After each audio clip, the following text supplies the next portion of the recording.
Nama Tuhan, selamat pagi Bapak Ibu yang saya kasih dalam Tuhan Yesus Kristus. Mari kita akan mulai ibadah kita pada pagi ini. Shalom semuanya. Nama Tuhan, saya undang Bapak bisa berdiri bersama-sama. Kita akan naikkan pujian. Ku sanjung kau di tempat tinggi. Ku sanjung kau di tempat tinggi. Sebab besar aku, ku sanjung kau lebih dari yang lain, yang lain, dan ku datang menyembahmu Tuhan. Ku sanjung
kasihi, kami datang dengan membawa sebuah pengakuan bahwa sesungguhnya pertolongan atas ibadah kami datangnya dari Bapa. Dialah pencipta langit dan bumi dan segala isinya. Dialah Tuhan Yesus Kristus, Allah yang setia, Allah yang mulia, Allah yang ajaib, Allah yang luar biasa. Turunlah berkat sukacita, berkat damai sejahtera dilimpahkan dalam kehidupan kita semua saat kita datang beribadah dalam ibadah pagi yang diberkati oleh Tuhan. Di dalam berkat nama Tuhan Yesus Kristus kami berdoa bersyukur. Haleluya. Amin. Puji nama Tuhan. Silakan duduk Ibu Bapak yang saya kasihi di dalam Tuhan Yesus Kristus. Alkitab menjawab dari kitab Filipi pasal yang kedua, ayat yang ke-5 sampai dengan ayat yang ke-9. Demikian firman Tuhan. Hendaklah kamu dalam hidupmu bersama menaruh pikiran dan perasaan yang terdapat juga dalam Kristus Yesus, yang walaupun dalam rupa Allah tidak menganggap kesetaraan dengan Allah itu sebagai milik yang harus dipertahankan, melainkan telah mengosongkan dirinya sendiri dan mengambil rupa seorang hamba dan menjadi sama dengan manusia, dan dalam keadaan sebagai manusia ia telah merendahkan dirinya dan taat sampai mati, bahkan sampai mati di atas kayu salib. Selamat beribadah, Tuhan memberkati kita semuanya.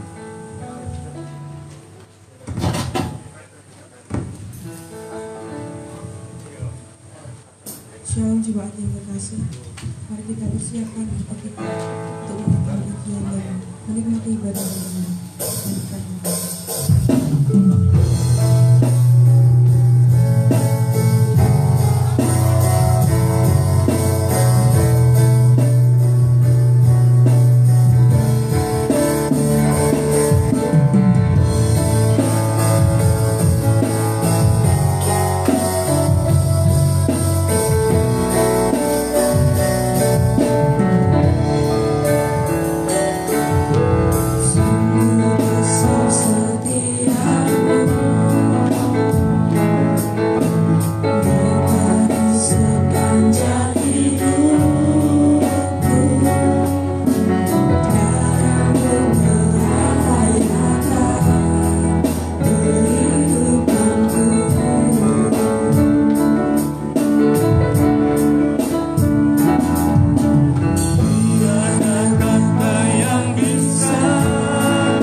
untuk hadir di tempat ini, untuk menyembah Engkau, untuk meninggikan Engkau, untuk memenuhi kebutuhan kami akan Engkau, Tuhan.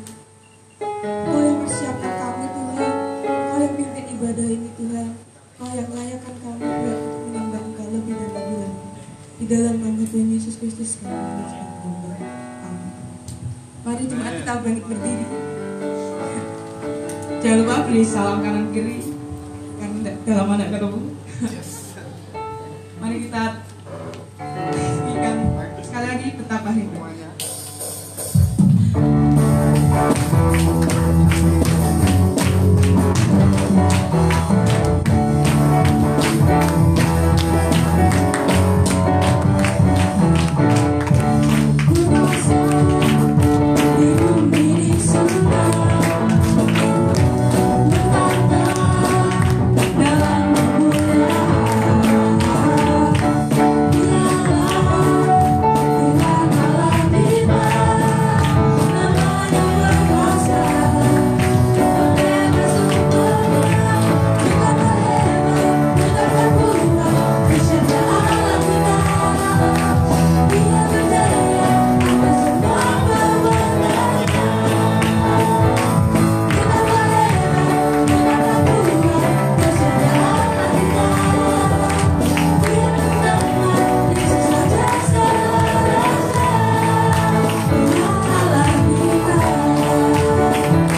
kepada kami, yaitu firman Tuhan yang akan kami dengar bersama-sama.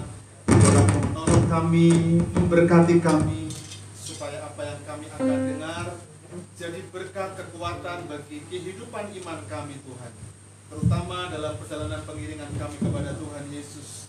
Biarlah Engkau mengurapi kami semua dengan pengurapan yang baru, supaya saat kami dengar sabda Tuhan, hidup kami dikuatkan, hidup kami diberkati oleh Tuhan. Terima kasih Tuhan Yesus. Kami menyerahkan kehidupan kami sepenuhnya ke dalam tangan Engkau, Allah yang berkuasa, Allah yang ajaib. Bekerjalah dengan kuasa Tuhan, memberkati kami semua, mengurapi hamba-Mu yang akan jadi saluran berkat bagi seluruh umat Tuhan, jemaat NBC yang Engkau kasihi. Kami datang dengan sebuah kerinduan yang sama, supaya kehidupan kami diberkati oleh Tuhan. Terima kasih Tuhan Yesus, anugerah-Mu melimpah, berkat-Mu melimpah. Demi nama Tuhan kami berdoa bersyukur. Haleluya, amin. Puji nama Tuhan. Selamat pagi semuanya. Shalom ibu bapak yang saya kasihi di dalam Tuhan Yesus Kristus. Shalom semuanya. Puji nama Tuhan. Apa kabar bapak ibu saudara semua? Luar biasa. Puji nama Tuhan. Haleluya. Bapak ibu saudara yang dikasihi Tuhan, pagi ini saya akan mengajak bapak ibu saudara bersama-sama belajar kebenaran firman Tuhan dari kitab Bilangan pasal yang ke-22 ayat 1 sampai dengan ayat yang ke-18. Ayat kuncinya ada di dalam ayat yang ke-18. Mari kita akan pahami bersama-sama dari ayat 1 sampai dengan ayat yang ke-18, supaya kita betul-betul memahami, mengerti apa yang menjadi maksud dan kehendak Tuhan bagi kehidupan kita sebagai orang percaya. Ya, judul khotbah saya pada pagi ini adalah taat pada titah Tuhan. Mari kita akan ucapkan dan baca bersama-sama 1, 2, 3. Taat pada titah Tuhan. Bilangan pasal yang ke-22 ayat 1 sampai dengan ayat yang ke-18. Jason bisa ikuti saya, ya. Ayat 1 mulai, demikian firman Tuhan. Kemudian berangkatlah orang Israel dan berkemah di dataran Moab, di daerah seberang sungai Yordan dekat Yeriko. Balak bin Sipor melihat segala yang dilakukan Israel kepada orang Amori. Maka sangat gentarlah orang Moab terhadap bangsa itu, karena jumlahnya banyak. Lalu Moab, dan takutlah orang Moab karena orang Israel. Lalu berkatalah orang Moab kepada para tua-tua Midian, tentu saja laskar besar itu akan membabat habis segala sesuatu yang di sekeliling kita, seperti lembu membabat habis tumbuh-tumbuhan hijau di padang. Adapun pada waktu itu Balak bin Sipor menjadi raja Moab. Ayat yang kelima dan yang keenam. Raja itu mengirim utusan kepada Bileam bin Beor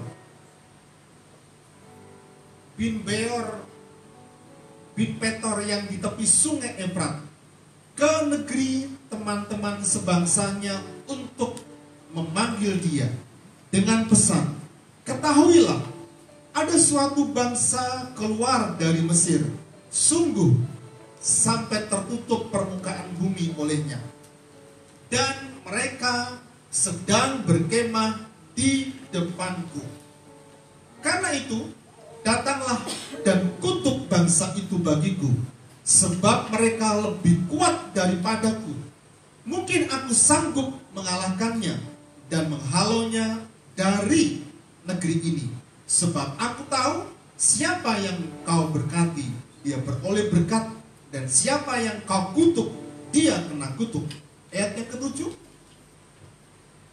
Lalu berangkatlah para tua-tua Moab, para tua-tua Midian, dengan membawa di tangannya upah penenung. Setelah mereka sampai kepada Bileam, disampaikannya lah kepadanya pesan Balak. Lalu berkatalah Bileam kepada mereka, bermalamlah di sini pada malam ini, maka aku akan memberi jawab kepadamu sesuai dengan apa yang akan difirmankan Tuhan kepadaku. Maka tinggallah pemuka-pemuka Moab itu pada Bileam. Kemudian datanglah Allah kepada Bileam serta berfirman, siapakah orang-orang yang bersama-sama dengan engkau itu? Dan berkatalah Bileam kepada Allah, Balak bin Sipor, Raja Moab, mengutus orang kepadaku dengan pesan, ketahuilah, ada bangsa yang keluar dari Mesir dan permukaan bumi tertutup olehnya. Karena itu datanglah serapalah mereka bagiku. Mungkin aku akan sanggup berperang melawan mereka dan menghalau mereka. Lalu berfirmanlah Allah kepada Bileam, janganlah engkau pergi bersama-sama dengan mereka, janganlah engkau mengutuk bangsa itu, sebab mereka telah diberkati. Bangunlah Bileam pada waktu pagi, lalu berkatalah kepada pemuka-pemuka Balak, pulanglah ke negerimu, sebab Tuhan tidak mengizinkan aku pergi bersama-sama dengan kamu. Lalu berangkatlah pemuka-pemuka Moab itu, dan setelah mereka sampai kepada Balak, berkatalah mereka, Bileam menolak datang bersama-sama dengan kami. Tetapi Balak mengutus pula pemuka-pemuka lebih banyak dari dan lebih terhormat dari yang pertama. Setelah mereka sampai kepada Bileam, berkatalah mereka kepadanya, beginilah kata Balak bin Sipor, janganlah biarkan dirimu terhalang-halang untuk datang kepadaku, sebab aku akan memberi upahmu sangat banyak, dan apapun yang kau minta daripadaku, aku akan mengabulkannya. Datanglah dan serahkanlah bangsa itu bagiku. Ayat yang terakhir, tetapi Bileam menjawab kepada pegawai-pegawai Baal, sekalipun Balak memberi kepadaku emas dan perak seistana penuh, aku tidak akan sanggup berbuat sesuatu yang kecil atau yang besar yang melanggar titah Tuhan Allahku. Amin. Sampai di situ pembacaan kita pagi ini, Bapak Ibu Saudara yang dikasihi Tuhan, dan diberkatilah setiap kita yang senantiasa membaca, merenungkan dan melakukan firman Tuhan dalam kehidupan kita semua.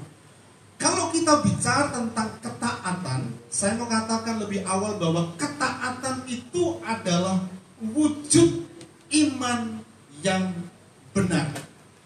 Ketaatan adalah wujud iman yang benar. Bapak Ibu Saudara yang dikasihi Tuhan, hidup kita itu seperti sebuah perjalanan.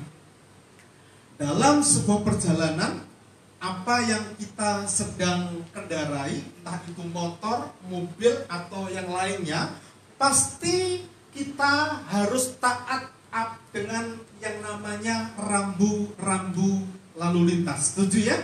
Rambu-rambu itu yang sebetulnya memandu kita, menolong kita dengan selamat sampai kepada tujuan.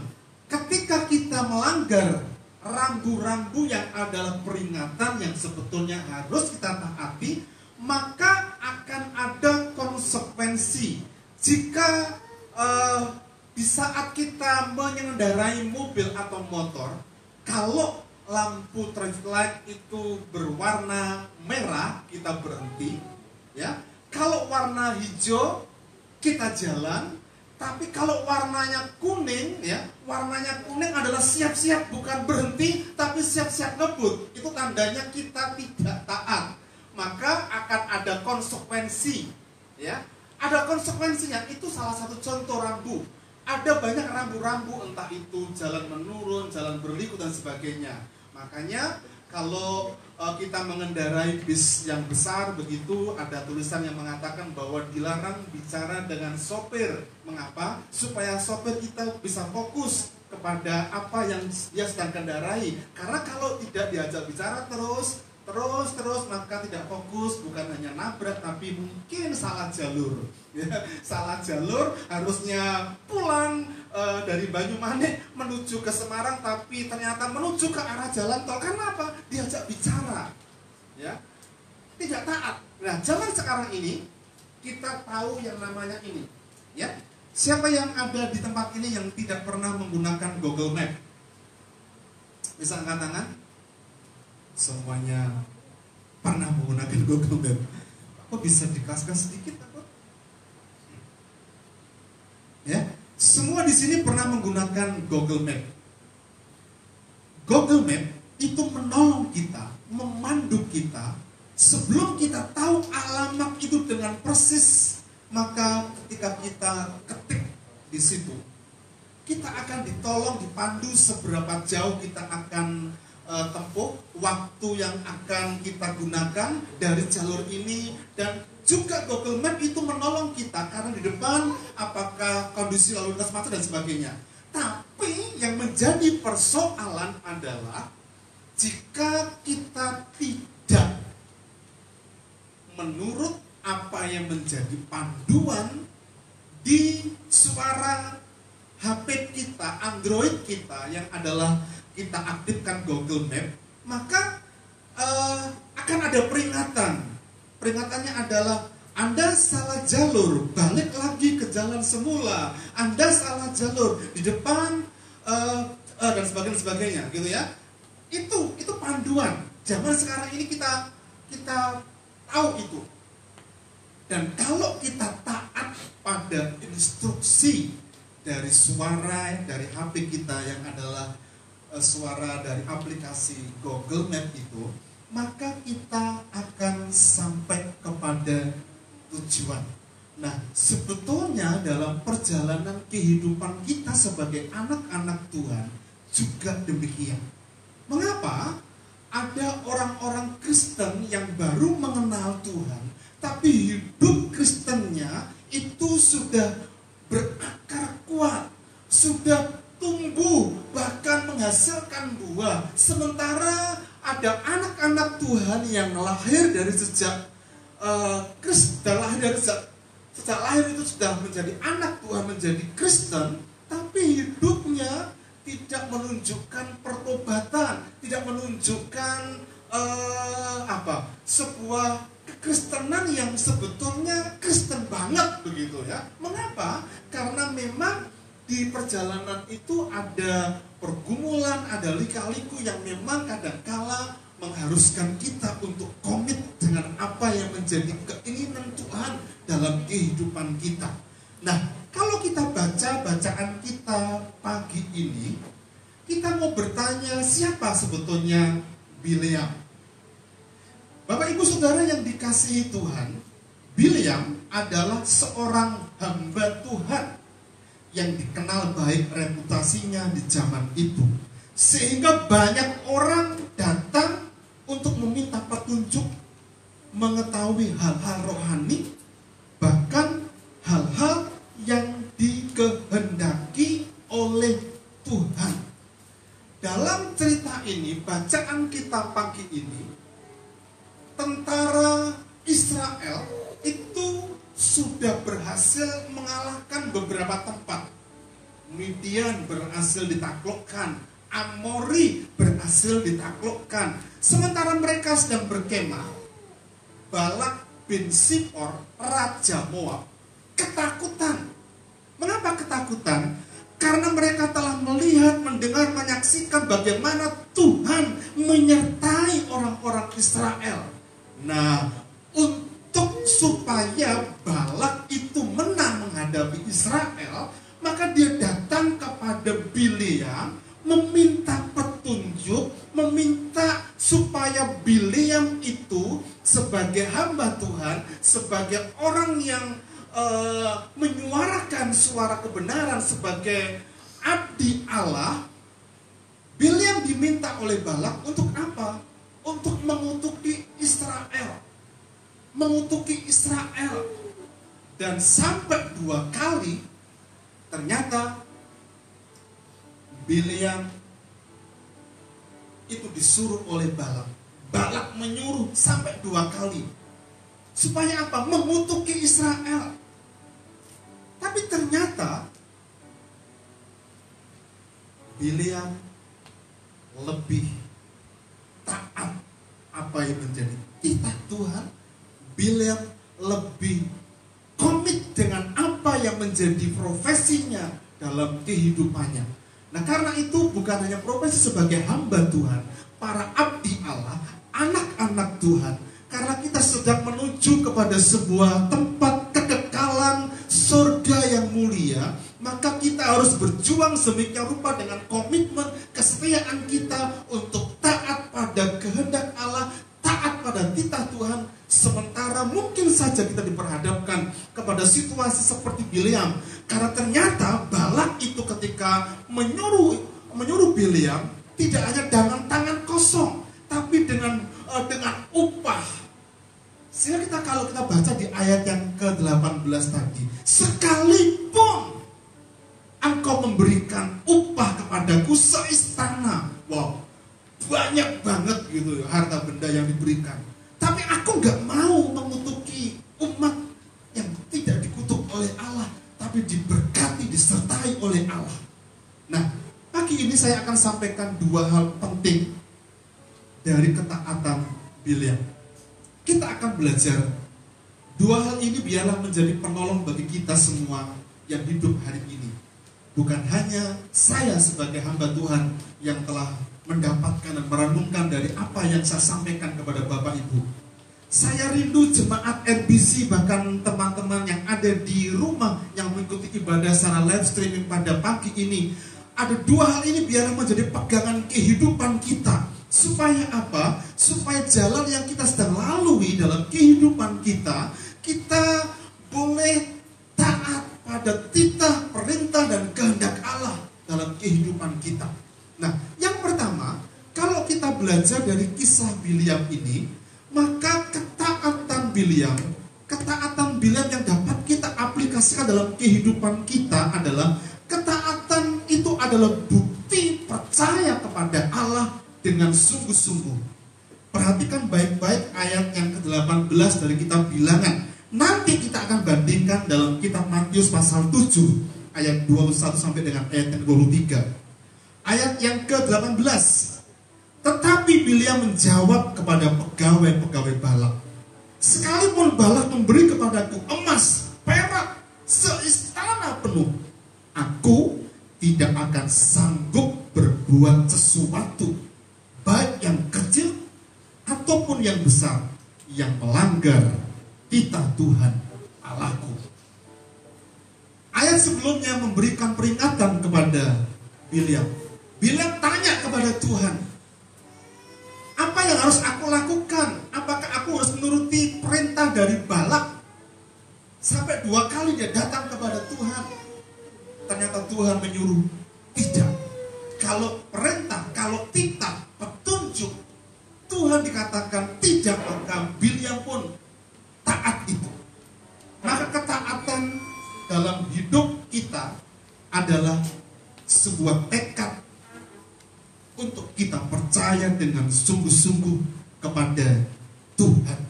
Itu bentuk ketaatan, percaya. Dan kalau kita belajar dari ayat ini, ayat yang ke-18 tadi, bahwa iman Bileam itu lebih memilih untuk taat pada perintah Tuhan, pada titah Tuhan, pada firman Tuhan, pada kehendak Tuhan, dibandingkan menerima upah bagi dirinya.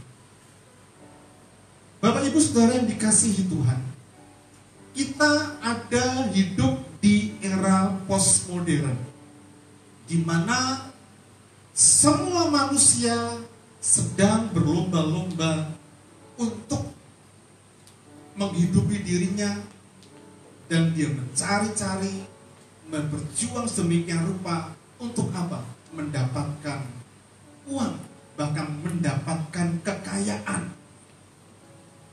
Dan ini sangat berbenturan dengan iman Kristen jika dalam perjalanan hidup kita sebagai anak-anak Tuhan yang memang hidup di era postmodern ini, lalu orientasi kita hanya uang. Maka kita menggunakan seluruh hidup kita, waktu kita, dari pagi sampai malam, kita bekerja terus. Memang di sisi lain ada tanggung jawab kita sebagai kepala keluarga. Memang di sisi lain ada tanggung jawab apa-apa yang perlu kita bayar. Tapi jangan lupa bahwa saat kita menjalani hidup ini, ada kesempatan-kesempatan yang harus kita berikan kepada Tuhan dalam hidup kita sebagai bentuk ibadah, pelayanan kita.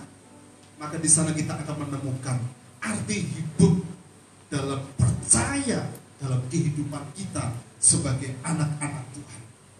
Mari kita akan bandingkan dalam Perjanjian Baru, ada satu kisah yang sebetulnya ini teguran bukan hanya bagi anak-anak Tuhan, tapi khususnya bagi hamba-hamba Tuhan.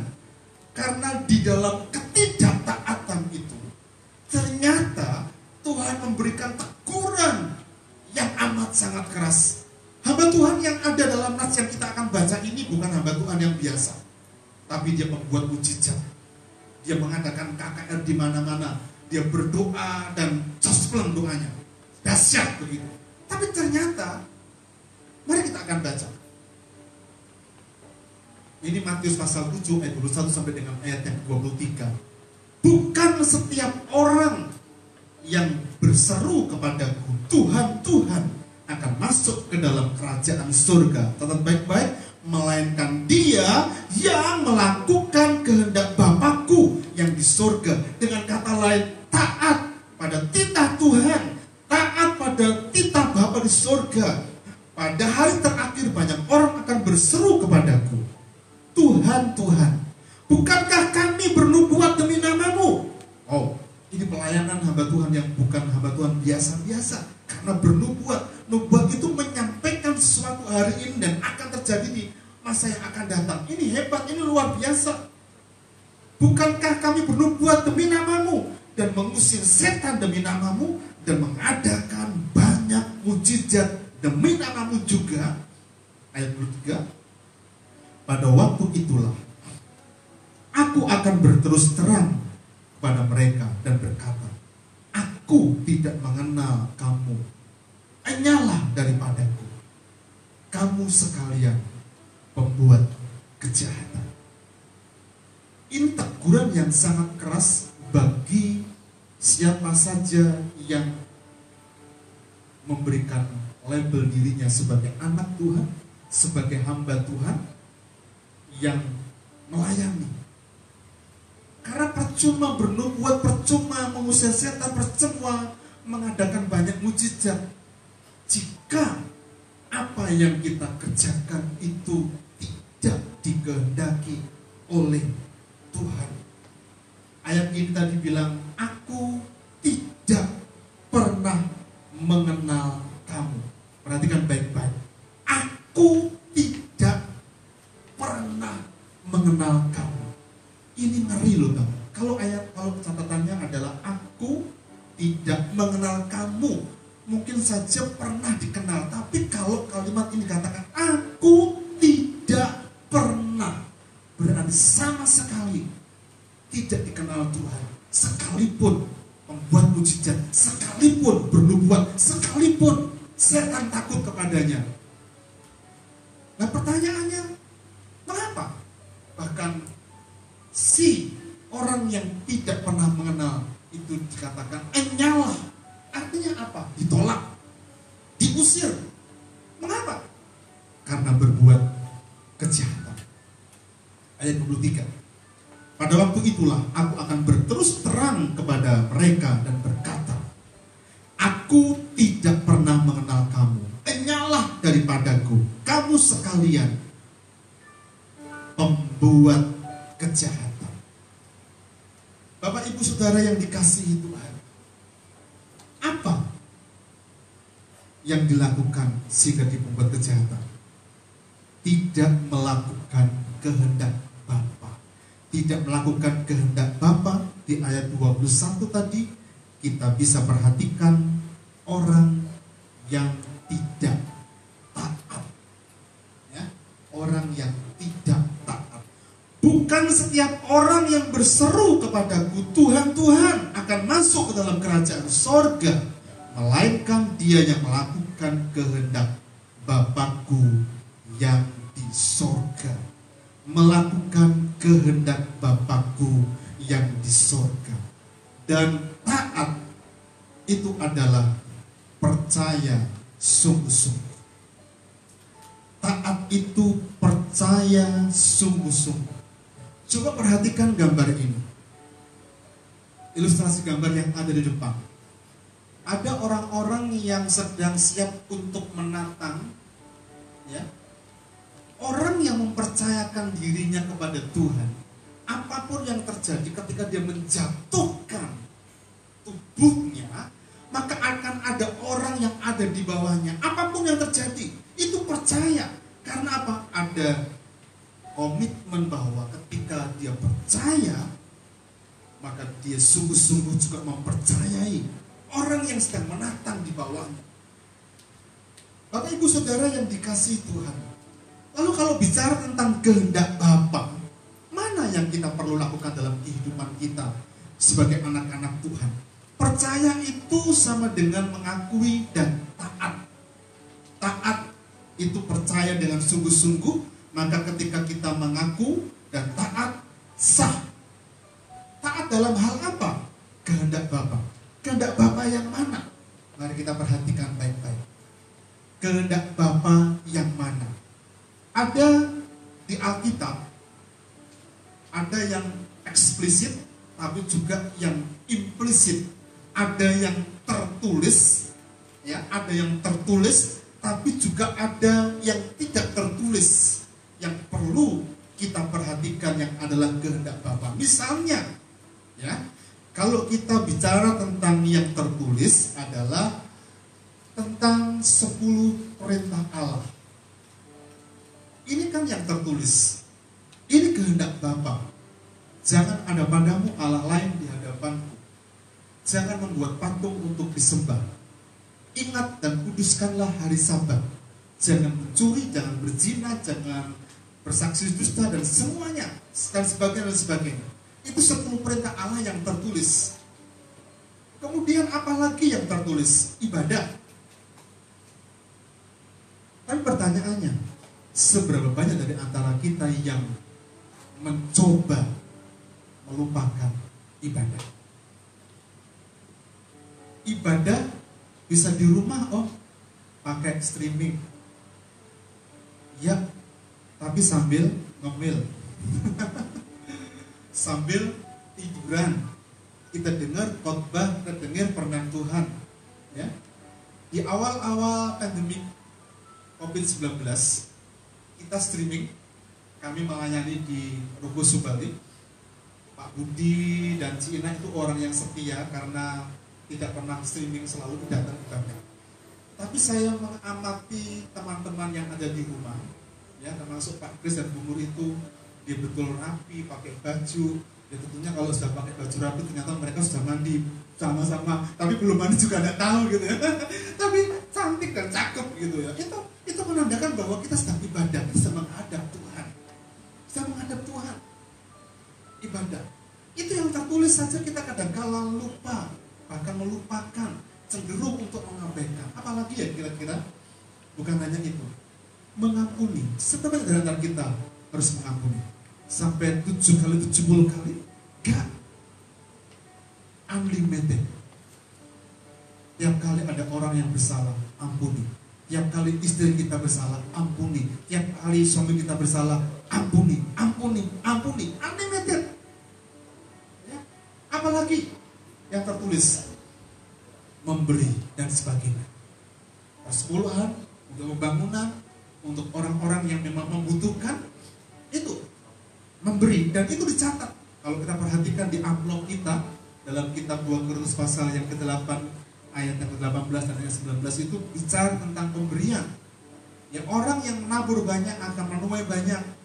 Orang yang memberi kelimpahan akan diberi kelimpahan, dan itu bicara tentang yang tertulis.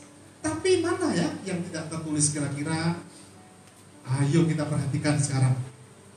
Menikah dengan siapa itu tidak pernah dicatat, hanya memberi awas-awas. Ya, awas-awasnya apa? Jika kita anak terang, jangan menikah dengan orang yang gelap. Maksudnya gelap hidupnya, bukan gelap kulitnya, ya. Ya, kalau gelap kulitnya Anda salah. Kalau orang Papua, saya ini kulitnya gelap, gitu. Bukan itu. Tapi yang sepadan. Yang sepadan itu seiman, ya. Yang sepadan itu laki-laki dan perempuan.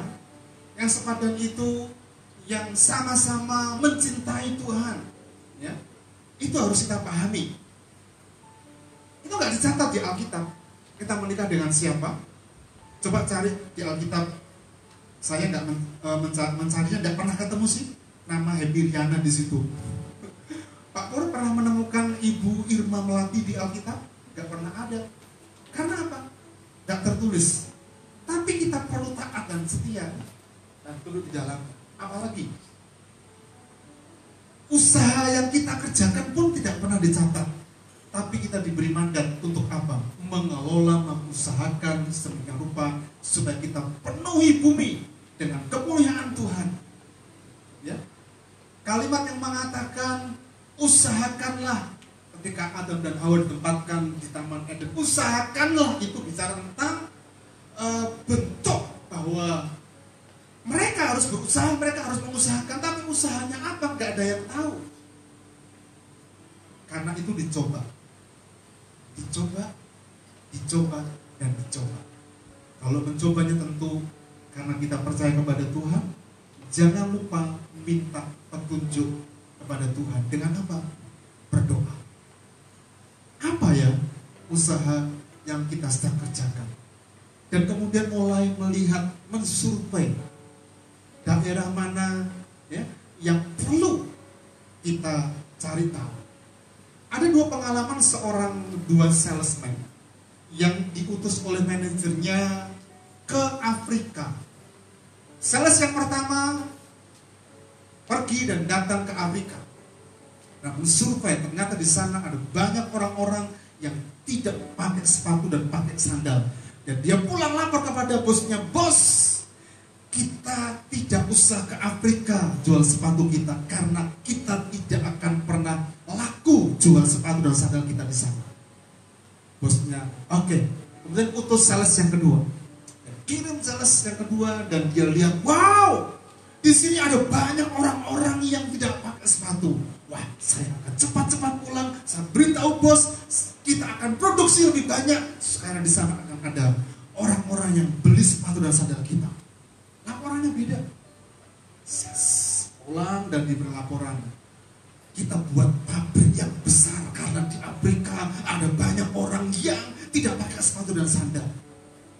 Perspektifnya beda ketika melihat kondisi dan keadaan. Karena itu disurvei dan kemudian disimpulkan mana ya, contoh misalnya di daerah Gondorio, kalau belum ada penjual sembako yang banyak laris begitu ya, Pak Anu nggak pernah jual sembako ya. Itu disurvei dan rezeki orang berbeda-beda. Jadi jangan takut kepada hal-hal yang kadangkala diberikan kepada kita masukan-masukan, toko sejahtera mahal dan sebagainya, nggak usah takut.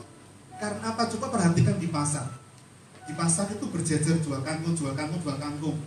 Ya, di sini harga 100, 2.000, 3.000. Yuk pilih 1.500. Tapi kalau 1.500 jelek, yuk pilih yang 2.000. Kalau lo jelek, pilih yang baik yang 3.000. Itu artinya apa? Kita persaingan di situ dan kita mengharuskan sebuah tekad perjuangan. Dalam usaha ini pun tidak ada orang yang tahu, tapi tidak tertata di Alkitab, tapi kita tahu bagaimana dengan apa yang kita sedang usahakan dalam hidup. Termasuk apa ini? Pelayanan apa dan di mana? Tentunya kalau kita bicara tentang itu tidak pernah dicatat di Alkitab, tapi kita tahu kemampuan dan talenta kita dan sebagainya. Nah, mari kita akan masuk lebih dalam, termasuk ketika kita menjadi part-time atau full-timer. Dan pelajaran yang kedua, pelajaran yang pertama bahwa taat itu adalah kondisi keadaan yang perlu kita pahami, kita perlu mengimani karena itu adalah bukti dari percaya kita sungguh-sungguh. Dari pelajaran tentang Bileam, ya. Yang kedua, ketaatan Bileam itu bicara tentang ini, bahwa ketaatan itu adalah bukti pengabdian tertinggi. Bukti pengabdian tertinggi. Bilangan pasal 23 ayat 7 sampai dengan yang 10, dan kita akan bandingkan Filipi pasal yang kedua ayat yang ke-8. Mari kita akan baca ayat-ayat ini. Ya, kita kita baca ayat-ayat ini. Di dalam Bilangan pasal 23 ayat 7 sampai dengan 10 itu saya berikan kesimpulan bahwa Bileam tidak mengutuk orang Israel, tapi Bileam memberkati orang Israel. Demikian firman Tuhan. Lalu Bileam mengucapkan sanjaknya, ujiannya, syairnya, katanya, dari Aram aku disuruh datang oleh Balak, raja Moab. Dari gunung-gunung sebelah timur datanglah, katanya, kutuklah bagiku Yakub, dan datanglah, kutuklah Israel. Bagaimanakah aku menyerapah yang tidak diserapah Allah? Bagaimanakah aku mengutuk yang tidak dikutuk Tuhan? Sebab dari puncak gunung-gunung batu aku melihat mereka, dari bukit-bukit aku memandang mereka. Lihat, suatu bangsa yang diam tersendiri dan tidak mau dihitung dan di antara bangsa-bangsa kafir. Ayat yang ke-10, siapa yang menghitung debu Yakub dan siapakah yang membilang bondongan-bondongan Israel? Sekiranya aku mati seperti matinya orang-orang mujur, dan sekiranya ajalku seperti ajal mereka. Pertanyaannya, mengapa Bileam tidak mengutuk orang Israel? Karena Bileam punya ketaatan. Ketaatan itu adalah bukti pengabdian dia kepada Tuhan, dan pengabdian yang tertinggi yang dia lakukan. Maka ketika dia disuruh oleh Balak bin Sipor, Balak yang adalah raja Moab itu, dia nggak mengutuk orang Israel. Karena apa? Israel itu umat pilihan Tuhan. Israel itu orang yang diberkati oleh Tuhan.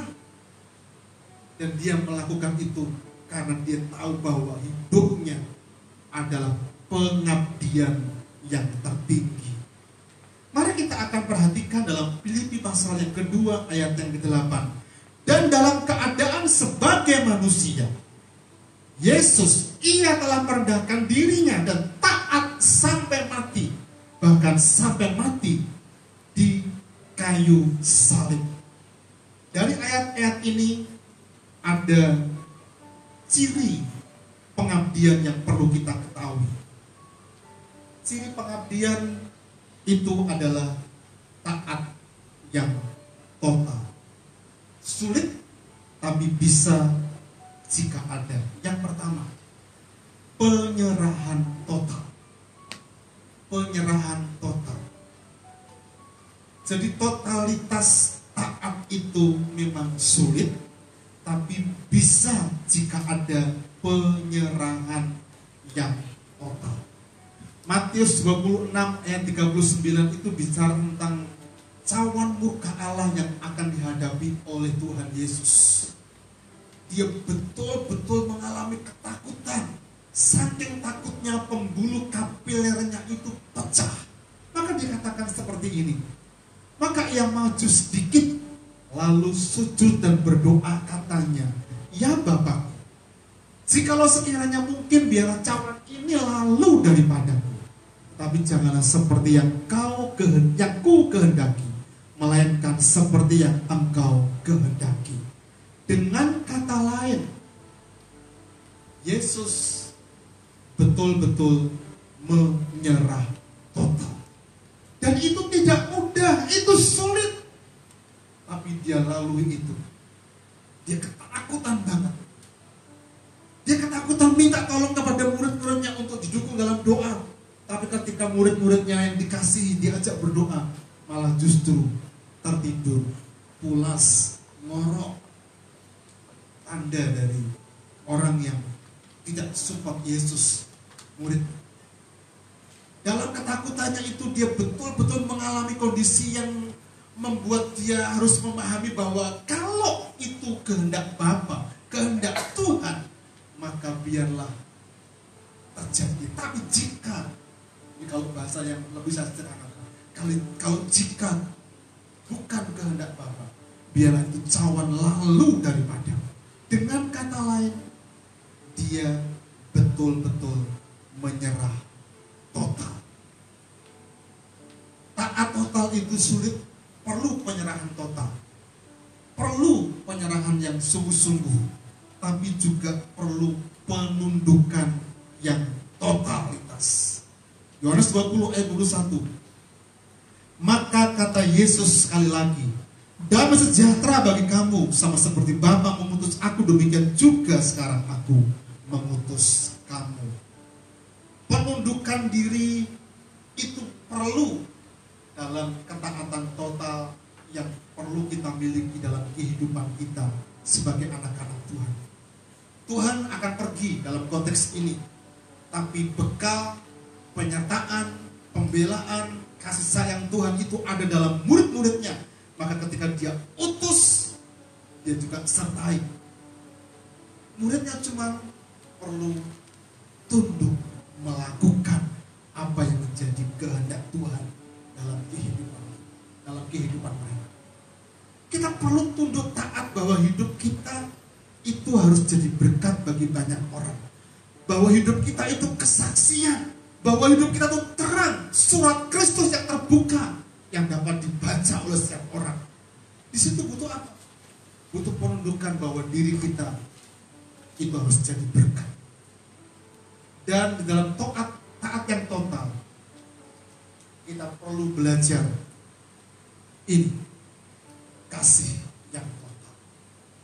Dan kasih yang total ada dalam Tuhan Yesus Kristus. Di dalam Yohanes pasal 10 ayat 30 dan 1 Yohanes pasal 4 ayat yang ke-9, demikian firman Tuhan, aku dan Bapa adalah satu. Ya, aku dan Bapa adalah satu. Dalam hal inilah kasih Allah dinyatakan di tengah-tengah kita, yaitu bahwa Allah telah mengutus anaknya yang tunggal ke dalam dunia supaya kita hidup olehnya. Bapak Ibu Saudara yang dikasihi Tuhan, ketaatan Yesus mati di atas kayu salib. Ketaatan total Yesus itu mati di atas kayu salib. Karena Yesus mengasihi kita. Yesus mengasihi orang yang berdosa. Dia mengasihi dengan kasih yang sempurna. Maka dia memberikan nyawanya untuk orang yang dikasihi. Dan implementasi dalam kehidupan kita. Kalau Yesus taatan Yesus sempurna, maka kita perlu belajar bahwa ketaatan kita itu perlu sempurna. Perlu belajar, perlu diperjuangkan. Dengan apa? Dengan setia sampai mati. Setia sampai mati.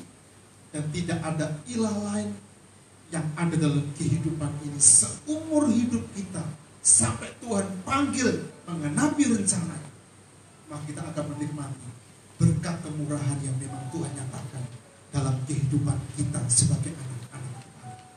Titah Tuhan itu murni, titah Tuhan itu adalah kekuatan, perintah Tuhan itu adalah hal yang perlu kita aplikasikan terus dalam kehidupan dan keyakinan kita kepada Allah.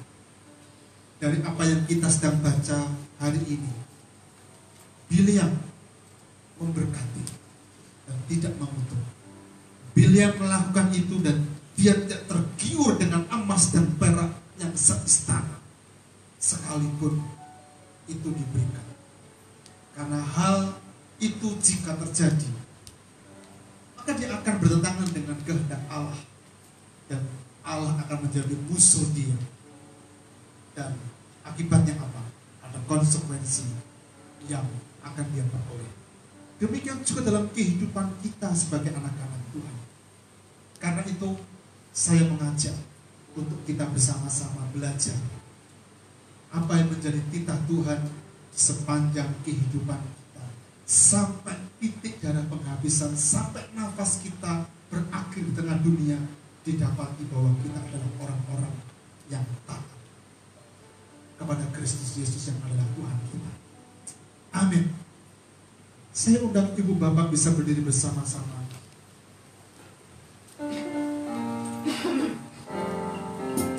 Telah mati dan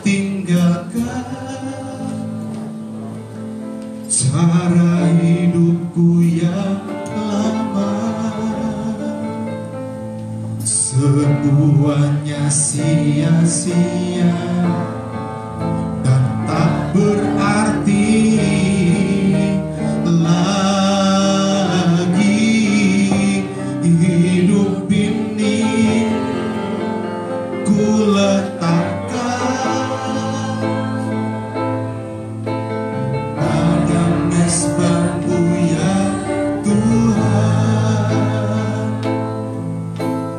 Jadilah padaku seperti yang Kau ingini.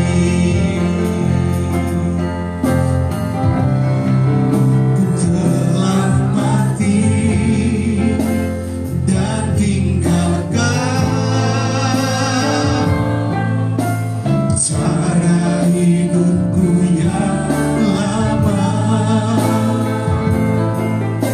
Semuanya sia-sia dan tak berarti lagi hidup ini. Ku letakkan pada mezbah-Mu ya Tuhan. Jadilah padaku seperti yang Kau ingini. Bapak Ibu, mari kita mengambil waktu teduh sesaat pada pagi ini. Hidup kita yang kita jalani adalah hidup bagi Kristus. Dan di situ ada ketaatan mutlak yang tidak boleh ditawar lagi. Karena saat kita masuk dalam pengalaman hidup kita sebagai orang percaya,